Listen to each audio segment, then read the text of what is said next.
안녕하세요. 오늘은 베드로전서 3장입니다.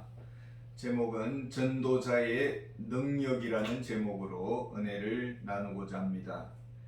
불신 남편이 있습니다. 아내는 신앙인입니다. 예수 그리스도를 주로 삼고 살고 있습니다. 아주 온유합니다. 베드로전서 3장 3절 4절을 보겠습니다. 너희의 단장은 머리를 꾸미고 금을 차고 아름다운 옷을 입은 외모로 하지 말고 오직 마음에 숨은 사람을 온유하고 안정한 심령에 습지 아니할 것으로 알아. 이는 하나님 앞에 값진 것이니라. 남편에게 전도했습니다. 시도 먹히지 않습니다. 걱정됩니다. 늘 남편의 구원을 위해서 기도합니다. 믿습니다. 하나님이 더 기도하라는 뜻으로 받아들입니다. 늘 공손합니다. 부드럽습니다. 남편이 생각합니다. 나는 막대하고 전도 말조차 꺼내지 못하게 하는데 아내는 한결같습니다. 저 사람 속에 무엇이 들어있는가 궁금합니다.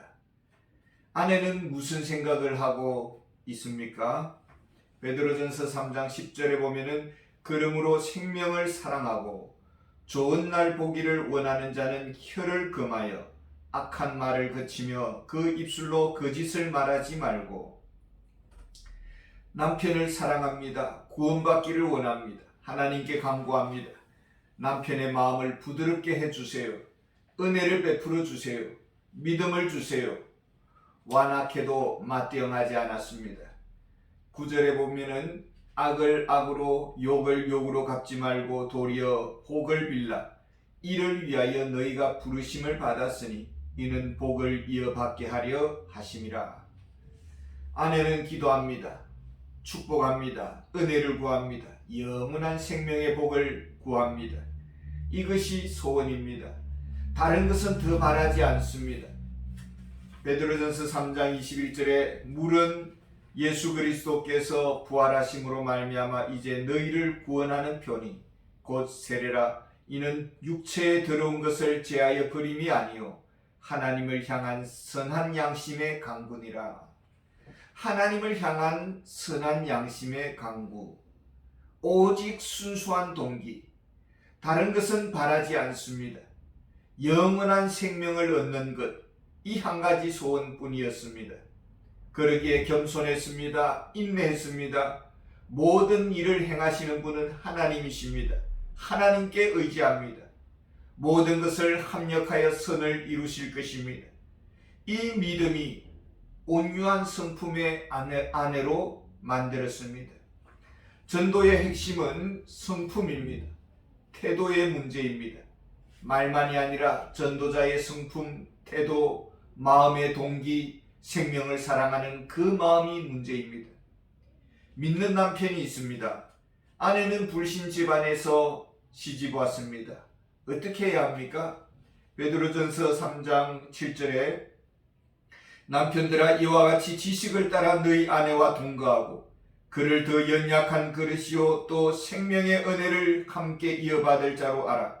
귀히 여기라. 이는 너희 기도가 막히지 아니하게 하려 함이라. 그저 말로가 아닙니다. 아내를 사랑해야 합니다. 사랑도 지식이 있어야 합니다. 공부해야 합니다. 아내에게 도움이 되어야 합니다. 그저 부려먹으려고 해서는 안 됩니다.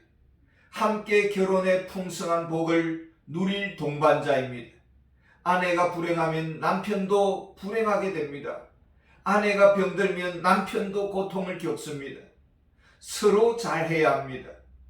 아내의 행복을 위하는 마음, 아내가 마음이 열리도록 잘해야 합니다. 우격다짐으로 전도가 되는 것이 아닙니다. 형제 관계는 어떻습니까? 형제가 있습니다. 그 중에는 믿음이 없는 형제가 있습니다.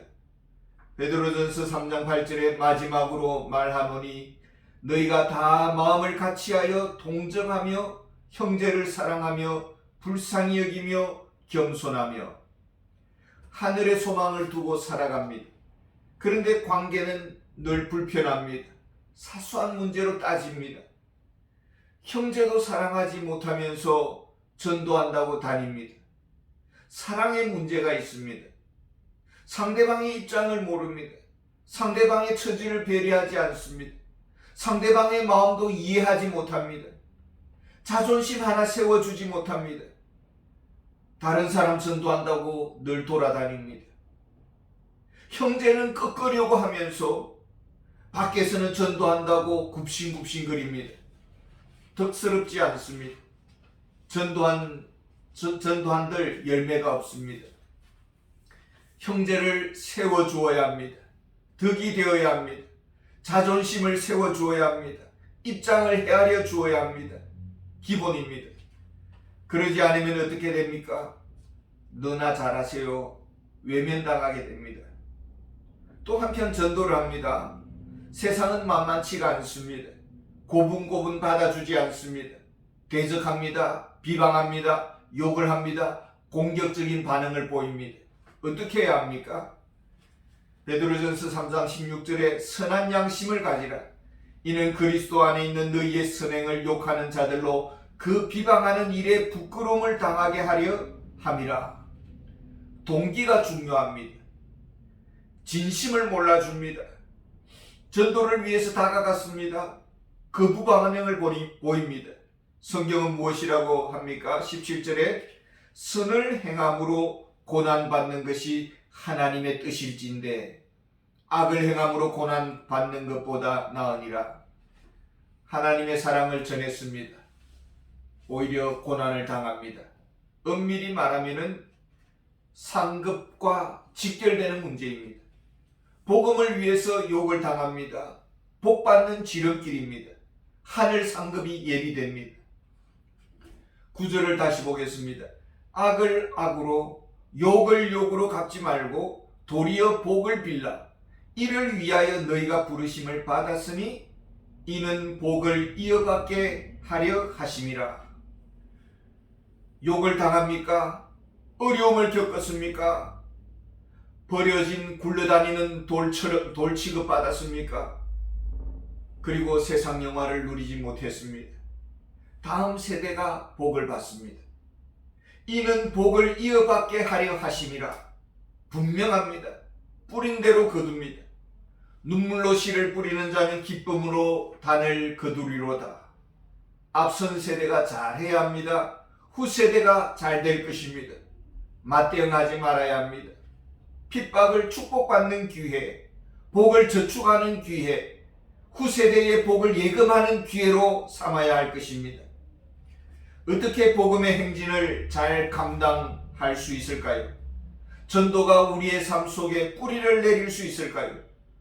묵묵히 생명 사랑의 길을 걸어갈 수가 있을까요? 그리스도께서 왜 고난을 당하셨습니까? 18절에 보면은 그리스도께서도 단번에 죄를 위하여 죽으사 의인으로서 불의한 자를 대신하셨으니 이는 우리를 하나님 앞으로 인도하려 하심이라. 육체로는 죽임을 당하시고 영으로는 살리심을 받으셨으니. 우리가 죄인입니다. 우리는 불의한 자였습니다. 지옥행 KTX를 탔습니다. 그러나 예수님은 하나님 앞으로 인도하기 위해서 우리를 대신해서 죽음을 당하셨습니다. 십자가의 형벌을 받으셨습니다. 우리는 할 말이 없습니다. 오늘의 고난은 문제될 것이 없습니다. 예수님은 죽으시고 부활하셨습니다. 베드로는 말합니다. 19절에 그가 또한 영으로 가서 옥에 있는 영들에게 선포하시니라. 옥에 있는 영들은 누구입니까? 20절에 그들은 전에 노아의 날 방주를 준비할 동안 하나님이 오래 참고 기다리실 때에 복종하지 아니하던 자들이라. 방주에서 물로 말미암아 구원을 얻은 자가 몇 명뿐이니 겨우 8명이라. 옥에 있는 영들은 복음에 복종하지 아니하던 자들이었습니다. 복음을 노아 시대에 들었습니다. 복음을 거절했습니다. 도대체 그들은 누구입니까? 그 당시에 창세기에 보면은 하나님의 아들들이 이 세상에 내려와 세상의 딸들과 결혼했다라고 말을 하고 있습니다. 그래서 거기에 그때 낳은 자식들이 네피림이라는 영웅호글과 같은 전사를 낳았다라고 창세기는 말을 합니다. 여기서 하나님의 아들이라는 것은 본래 하나님을 수종하던 드는 천사들이었습니다. 그들이 반역을 일으켜서 하나님의 자리에 오르려고 했습니다. 그래서 추방을 당했습니다. 이 세상에 와서 세상 사람들을 방탕과 음란과 폭력으로 오염시켰습니다. 한마디로 이 세상은 귀신 들린 자들로 채워져 갔다라는 것입니다. 그리고 그 후세대들이 들깨처럼 변해버렸다라는 것입니다. 그리고 이 세상은 회복 불능의 상태로 부패했습니다. 그들은 육체적인 인간이요 악령에 사로잡힌 자들이요 하나님을 대적하는 자들이었습니다. 하나님은 구원의 기회를 주었습니다. 노아는 방주를 만들었습니다. 120년 동안 복음을 전했습니다. 노아의 가족들만 구원받았습니다. 그 외 모든 자들은 이 타락한 영들과 함께 홍수 심판을 받고 그때부터 지옥살이가 시작된 것입니다. 믿음으로 산 사람들, 그리스도 안에서 함께 십자가에서 죽고 부활의 생명에 참여한 자들은 구원을 얻었습니다. 노아는 오직 복음 전파에 전 생애를 바쳤습니다. 구원의 은혜를 입었습니다. 그리스도 안에 있는 자들은 노아의 발자취를 걸어가는 자들입니다. 핍박을 당합니다. 버림을 받습니다. 건축자의 버린 돌과 같습니다. 외면을 당합니다. 그러나 주님께서 사망의 권세를 폐하시고 부활하셔서 부활하신 몸으로 그 영들에게 승리의 계가를 선포했다라는 말씀을 지금 하고 있는 것입니다. 그리스도 안에서 우리는 승리의 복음의 행진을 하고 있습니다. 세상은 네피림과 같은 복음 대적자들이 있습니다. 그들은 영적 폐잔병들과 같습니다. 십자가에서 패배당한 공중권세 잡은 자들입니다. 그들이 전도를 방해합니다. 우리는 어떻게 해야 합니까? 사도 바울은 에베소서 3장 20절에 이렇게 기도를 합니다.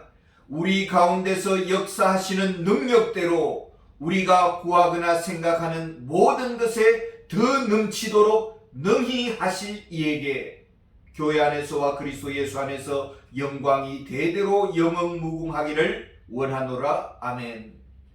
승리하신 그리스도가 있습니다. 우리는 새 생명을 얻었습니다. 그리스도의 능력으로 생명 사랑의 길을 걸어가고 있습니다. 사랑의 능력이 필요합니다. 용서의 마음이 있어야 합니다.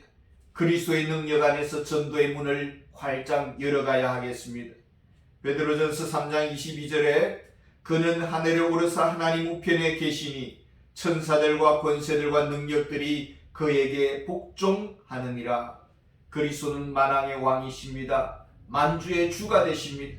하늘과 땅의 모든 권세를 가지고 계십니다. 볼지어다 내가 세상 끝날까지 너희와 항상 함께 있으리라 약속하셨습니다. 그리스도의 사랑의 능력으로 복음의 횃불을 밝히는 우리 그리스도인들이 되기를 원합니다. 감사합니다.